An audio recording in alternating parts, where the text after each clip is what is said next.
Good evening, everyone. My name is Matt Bodenschatz. I'm the Director of Admissions here at Penn Highlands, and with me today is Michelle Stumpf, Registrar and Dean of Enrollment Services. And we're going to focus in on transfer options and articulation agreements and the options essentially that our students have at the completion of graduation. So we have compiled some questions that have been asked of us via email and over the phone over the last few days. We also are opening it up for questions from those of you who are with us live. If you are watching this as a recording and you have a question that does not answer during this presentation, by all means, don't hesitate to give us a call. Our phone number and email address will be posted at the end of this video for you to access us. So without further ado, let's get started. While we wait for some questions to come in, I'm just going to ask one of the first ones that came through via email earlier. Actually, I guess it would have been late last week. If I take courses at Penn Highlands, will they transfer to another school? And more specifically, or more broadly, I guess, will they transfer out of state? Yeah, Pennsylvania Highlands is accredited by the Middle States Association of Colleges and Schools. So what that means is that we have the same accreditation as institutions like the University of Pittsburgh, like Penn State, St. Francis, Mount Aloysius, IUP. So yes, our credits will transfer not only within colleges within the state, but they will transfer outside of the state. More relevant, though, is not so much that the classes will transfer, but how they transfer. When we work with our students at Penn Highlands, we really strive to not lose time or money or credit when you take things with us. So, for example, if you take an English composition with us, it's English composition really at any institution, but you have to make sure that English composition is required for your program of study in order for it to be counting towards it. So that's just a small example of how we work with students to make sure that you're taking the classes that are going to get you where you want to go without loss of credit, without loss of time or money.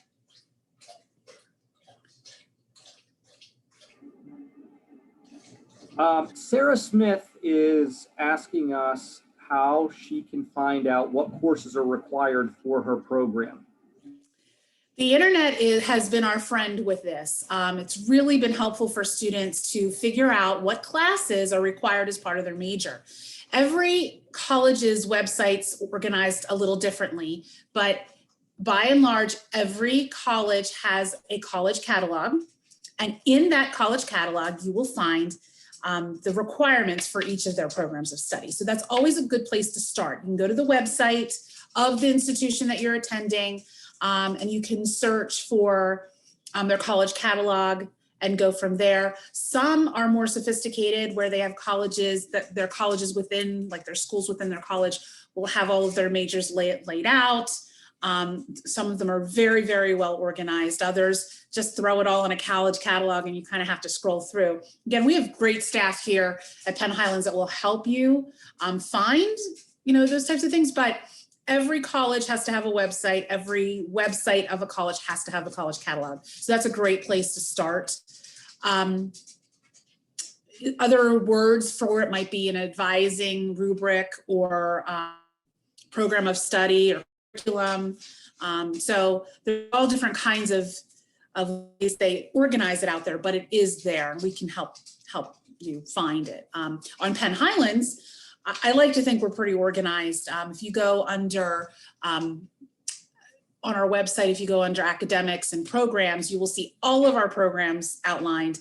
If you click on any one of those programs, you will see a little bit about that program, and then you can jump into the curriculum, and everything's out there. So that becomes a very powerful tool when you're taking classes at Penn Highlands or any community college and you're trying to make sure it will transfer in program and get you ahead at the 4-year or the bachelor's level.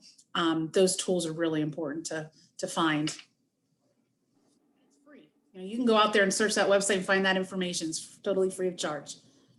And when in doubt, it never hurts to speak with our advisors, as you mentioned, Absolutely. or to call an advisor at one of those other schools, just to Yeah. confirm that what you plan to take at Penn Highlands does in fact fit the curriculum for your program, and maybe more specifically, does that course actually transfer from Penn Highlands to that other school? I think really, since there's some of these colleges are huge, right? And they have huge departments and lots of advisors. I always tell students just contact the registrar's office. A lot of them have emails or chat functions. So while I don't have a problem picking up the phone, some people like to just type their questions. Check out the registrar's office. It's always a great place to start. And if they can't answer your question or shoot you a link or send you a document that that outlines everything, they'll be able to tell you the proper person at that department. Great information, Michelle. Bill is asking, actually, we skipped over Brady. Brady is asking, can I complete a degree with Penn Highlands and then transfer? And will that degree count as half of a bachelor's degree? I think that's a really good question. That is. That we get a lot in the admissions office. How is my associate degree going to be applied to a bachelor's degree somewhere else? Mm-hmm. Well, Penn Highlands has specific degrees that we have developed that will fit into a bachelor's level degree, satisfying the first 2 years of that. We call them 4-year degrees, but sometimes it doesn't take 4 years to complete a degree, right? Sometimes it takes a little longer, could take a little shorter. But yes, there's certain programs that we've developed at Penn Highlands that will transfer and satisfy the first 2 years or your freshman and sophomore years of a bachelor's degree program. Typically you can find them because they're Associate of Arts degrees and Associate of Science degrees. So those are the ones that dovetail right into a program of study at a 4-year institution. Associate of Applied Science degrees, they can transfer, but they weren't created for that. They were created to help you get a job, a credential that matches really a skill set in a job setting. So we work with students that complete the AAS, as we call them, Associate of Applied Science degrees, to transfer, but really usually their goal is to get a job right off the bat and then maybe transfer later or not even, right?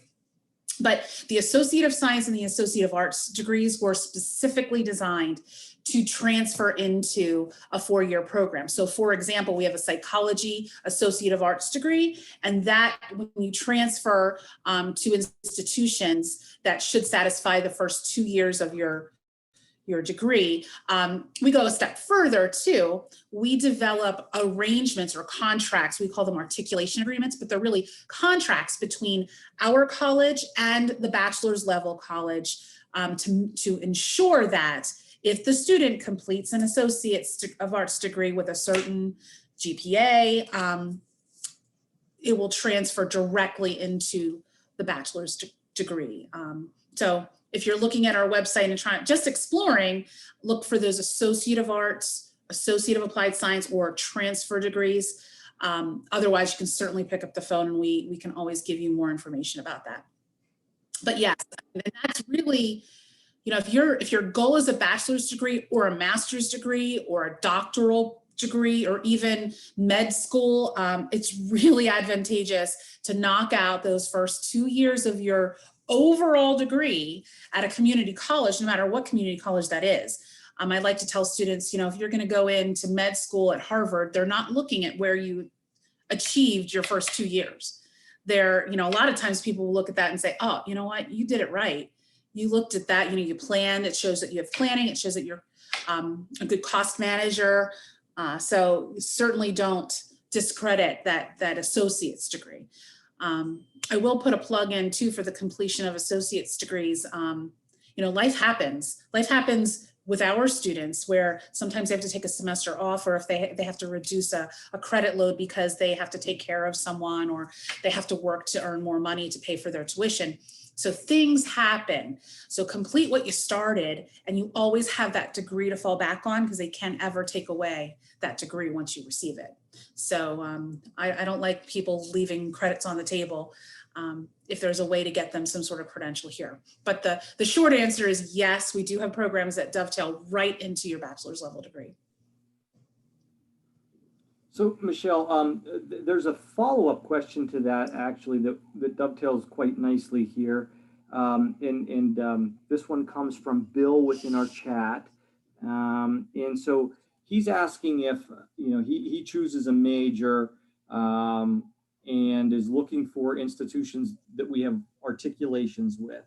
And he's asking, his specific question is, what if I don't see the institution I'm considering transferring to listed within your articulation agreements? Let's say that a psychology program, and they're looking to go to a school that doesn't offer an articulation with our psychology program, but they still have a psychology program. How does that work? Do you have any examples of situations in the past of how you work that out for a student? Sure.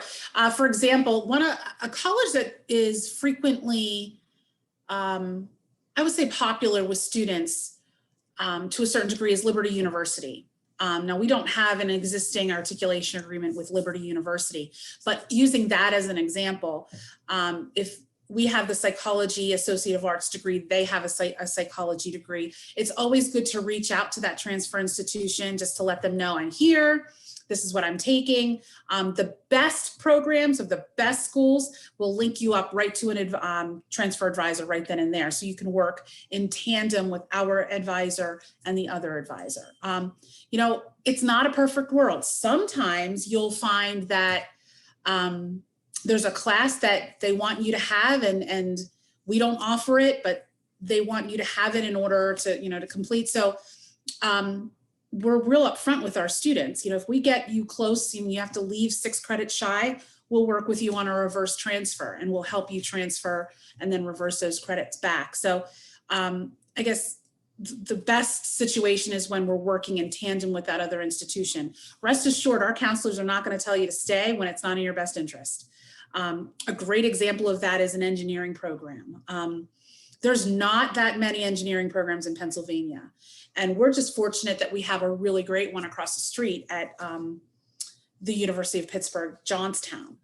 But they don't accept a lot of transfer credits, and neither do any real engineering programs. But we've worked with them. We know the skill set that they're looking for admissions. We know the math level that they want their students to have.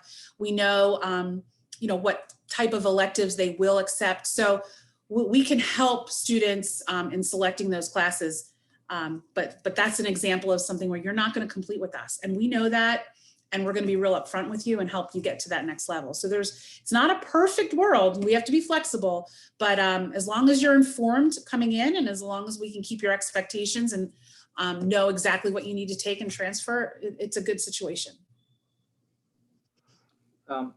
Michelle, that's really some good information, especially on the reverse transfer.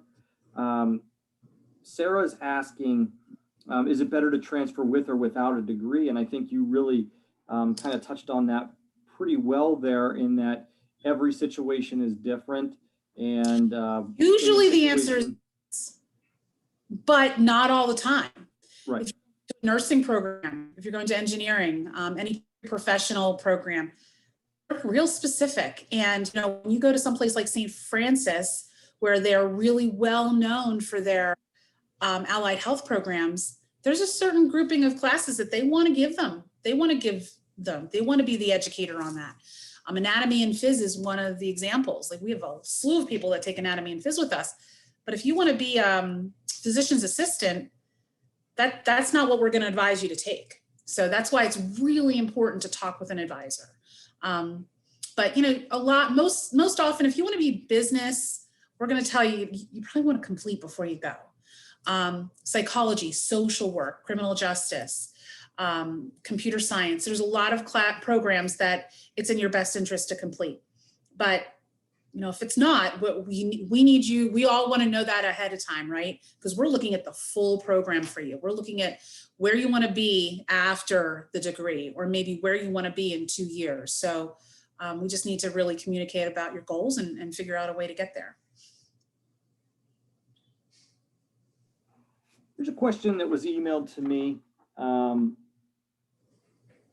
I really like this question because I think it speaks to more than just the transfer side of things. It speaks to the community college as a whole. But The question is, aside from the tuition, what are the benefits of starting at Penn Highlands and then transferring? What, you mentioned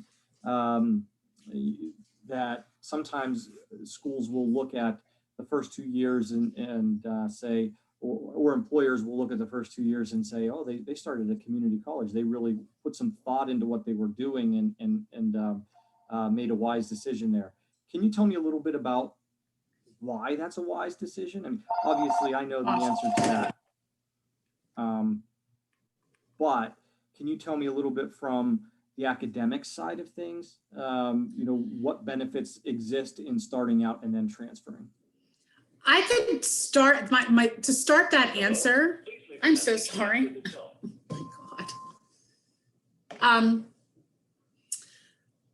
I'd like to say what students tell us. When they leave, a lot of times they'll come back and visit with us and they'll say, you guys helped me so much. People knew who I am when you were here. I could get tutoring, I could get support. You guys liked, when I stopped in. I mean, we're very friendly at a community college. We're very hands-on. You tend to get a lot of support to get started academically. Our class sizes are small. Our faculty are not dedicated to research. They're dedicated to teaching and learning, which is a big difference. So when you find a faculty member or professor at a community college, their quality of instruction is a lot higher than going to an institution where they're focused more on research and development and those types of things. So that's a big deal. We tend to have a lot of technology at community colleges. We're all kind of experiencing COVID, and I will say that supporting our students in a virtual environment was a much lighter lift for our faculty and our team here at Penn Highlands because we're used to serving the needs of students of a diverse population. So there's a lot of benefits to just being a part of that community. Very hands-on. We have students that come over back to us and they'll eat at our cafeteria and say, we ask them, why are you here? Well, we miss it. It's less expensive here. It's more comfortable here. They tend to like to hang out at a community college, but we're always kind of pushing them on to the next level. But I think from an academic perspective, my thought is, they're really, our faculty are, and when I say our faculty, of course I'm talking Penn Highlands, but at a community college in general, they're much more committed to student success.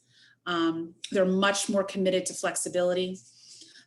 You've got the obvious ancillary reasons where you're going to save some money attending at a community college. When you look long-term at your education investment, whether it's a bachelor's degree or even just an associate's degree or bachelor's degree, and a lot of times you're looking at a master's degree, you have to look long-term and think about what your investment is going to be long-term and what your loans will be repaying and how much you expect to make after you graduate. There's so many different implications. So starting out at a community college really shows that you have you've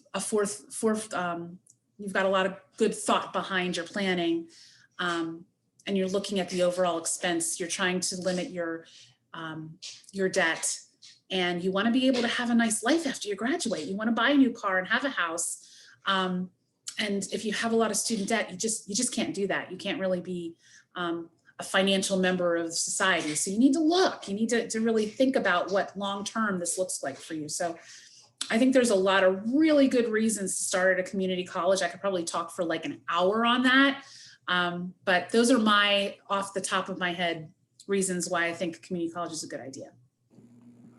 Michelle, I think that was some really great information. We're running out of time, but I wanted to add something from somebody who has seen the way Penn Highlands operates as a current staff member and somebody who worked with Penn Highlands very closely at a previous job. And I can tell you that the students that started at Penn Highlands and transfer tended to find themselves in a better academic position, not to mention in a better fiscal position, financial position.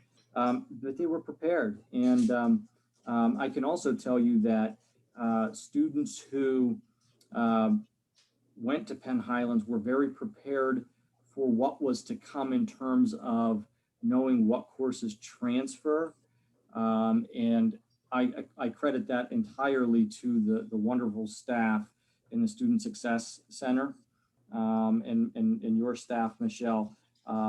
They do a wonderful job in really educating the students of their options and trying to look out for the student's best interest, whether that is Right.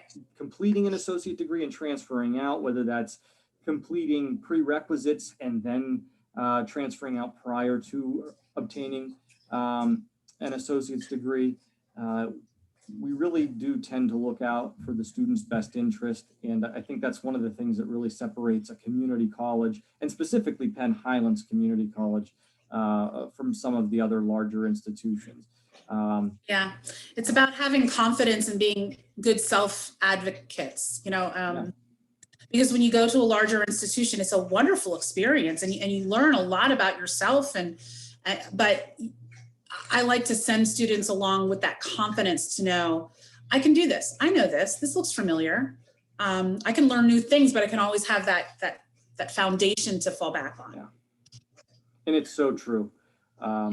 It is absolutely true that the students that come through, again, whether they take just a couple summer courses and transfer out, or whether they complete an entire degree, those students really do have a much stronger sense of what they're doing and what they need to be doing. Mm-hmm. Yeah. All right, well, it looks like we're about out of time here. And so, Michelle, I sincerely thank you for your time this evening. We hope all of you who participated have found this to be helpful. And those of you who are watching on video, you will see some information pop up here with phone and email addresses. By all means, feel free to call or email us with any questions you might have. You can find more of our information on our website under the admissions tab. And we'll be happy to work with you the best that we possibly can. Michelle, thank you so much. Thank you. Have a great evening. Yep. Have a great evening. Bye.